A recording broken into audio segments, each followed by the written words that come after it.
తెలిసి తెలియని వయసులోనే ఆ భగవంతుడు మా నాన్నగారిని మా నుంచి దూరం చేశాడు.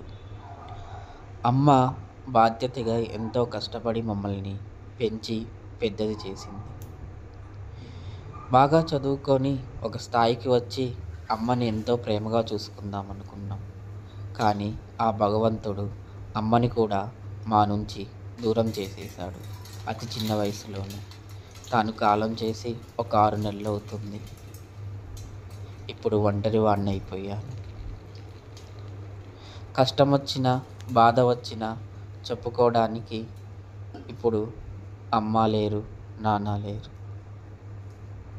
బంధువులు, తోబుట్టువులు, స్నేహితులు ఎంతమంది ఉన్నా అమ్మ ప్రేమను ఎవరు మరిపించలేరు, నాన్న ప్రేమను ఎవరు తీర్చలేరు. ఆ భగవంతుడు ఎందుకు నాకు ఇలా చేశాడని బాధపడిన రోజంటూ లేదు. నా బాధ్యతగా వారికి నిర్వర్తించాల్సిన ప్రతి కార్యక్రమాన్ని నిర్వర్తిస్తూనే ఉన్నాను. ఈరోజు మా నాన్నగారి 20వ వర్ధంతి.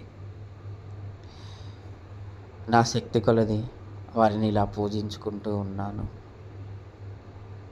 మరో జన్మంటూ ఉంటే ఈ అమ్మా నాన్నకే కొడుకుగా పుట్టి వారికి సేవలు అందించాలని ఆ భగవంతుణ్ణి వేడుకుంటున్నాను. లోకంలో ఎంతోమంది తల్లిదండ్రులు బాధపడుతూ ఉంటారు, అయ్యో వారి పిల్లలు చూడట్లేదని. కానీ మేము బాధ్యతగా చూసుకుందాం అనుకున్న మా తల్లిదండ్రులు మా నుంచి దూరం అయిపోయారు.